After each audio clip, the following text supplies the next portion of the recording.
ৰাজপথত অন্নদাতাক অন্ন যোগান বিভিন্ন সম্প্ৰদায়ৰ সহস্ৰাধিক কৃষকৰ প্ৰতিবাদে স্তব্ধ কৰিছে দেশৰ ৰাজধানী 10 দিনত ভৰি দিলে দিল্লীৰ কৃষক বিদ্ৰোহে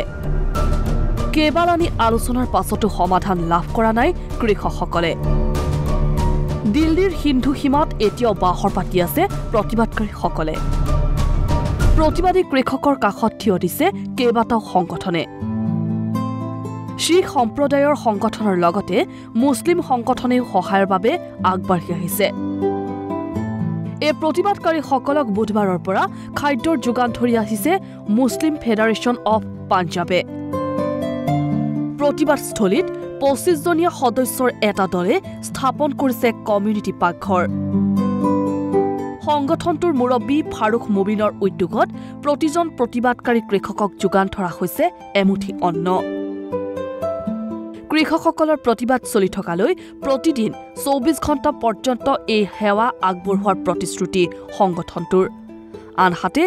প্ৰতিবাদকাৰীসকলক খাদ্যৰ যোগান ধৰিছে দিল্লী শিখ গুৰুদ্বাৰা মেনেজমেণ্ট কমিটিয়ে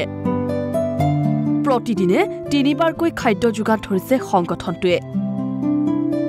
এইদৰে কৃষক বিদ্ৰোহলৈ সমৰ্থন কৰি কৃষকৰ সহায়ৰ বাবে আগবাঢ়ি আহিছে বিভিন্ন সম্প্ৰদায়ৰ বিভিন্ন লোক নেশ্যনেল ডেস্ক ঈশান নিউজ